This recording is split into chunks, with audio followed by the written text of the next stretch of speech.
Bonjour à tous, j'espère que vous allez bien. Nous, on va très bien. Ça va mon choupi? Dis bonjour aux abonnés. Bonjour les abonnés. Alors, la mastication est un besoin indispensable pour votre chien. Pour lui permettre de l'assouvir, il existe une multitude d'objets sur le marché canin, mais tous ne sont pas adaptés. Alors, pour ça, on vous a fait une sélection des plus adaptés, des indispensables même qu'il faut avoir dans son placard. On vous explique tout ça après le générique. C'est parti!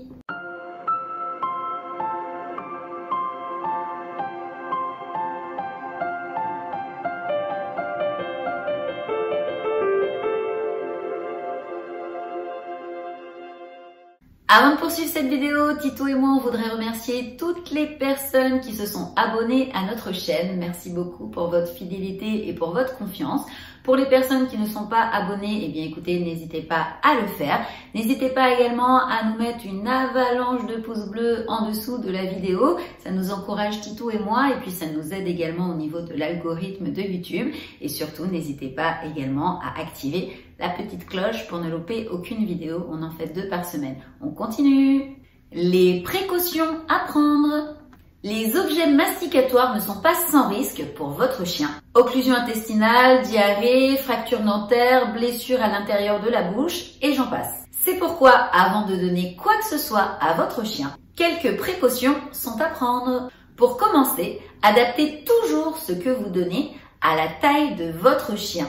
Il est évident que vous n'allez pas donner une énorme corne de buffle à un chihuahua. Ensuite, adaptez également la texture de l'objet en fonction de la santé bucco-dentaire, de la puissance de la mâchoire et de l'âge de votre chien. Vous ne donnerez donc pas un bois de cerf à un vieux chien aux dents fragiles. Enfin, afin d'éviter un accident, gardez toujours un œil sur votre chien lorsque vous lui faites découvrir pour la première fois un objet masticatoire. Que peut-on donner à mâcher à son chien? Découvrez 3 options d'objets à mâcher que vous pourrez donner à votre chien sans crainte. Ils sont classés du plus dur au moins dur. Veillez donc à surveiller votre animal pour éviter une fracture dentaire sur les éléments les plus coriaces. Le bois de cerf. Les bois de cerf sont généralement issus de la chute naturelle de la ramure des cerfs. Ils ne sont donc pas traités. Les bois de cerf sont très résistants et offriront donc de longs moments de mastication à votre animal. Toutefois, pour qu'il n'y laisse pas un croc, offrez-lui sous forme de tronçon uniquement s'il a une mâchoire puissante. Pour les plus petits chiens ou pour les chiens ayant une santé bucco-dentaire plus fragile, optez pour les bois tranchés, une corne de buffle.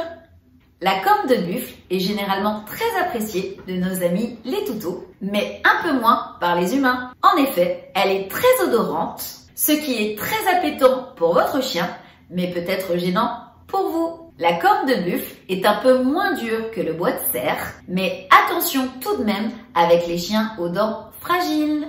Les oreilles de porc et de bœuf séchées. Première chose à savoir, les oreilles sont constituées de cartilage et de peau. Elles sont donc très riches en collagène, qui est une protéine non digestible par les chiens. Il faudra donc distribuer ce mets de façon modérée afin d'éviter l'apparition de diarrhée.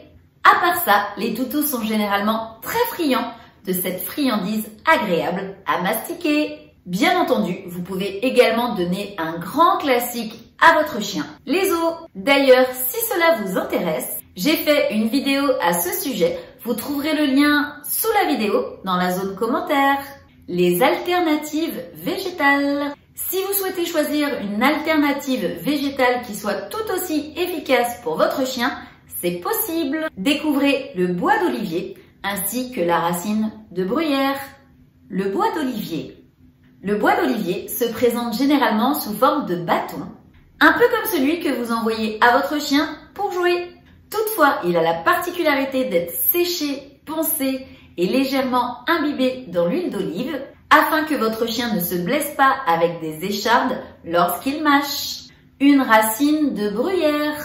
Tout comme le bois d'olivier, la racine de bruyère est une excellente alternative végétale aux autres objets masticatoires. Son traitement est quasiment le même que celui du bois d'olivier, c'est-à-dire qu'il est séché, poncé et généralement infusée dans de l'huile d'olive.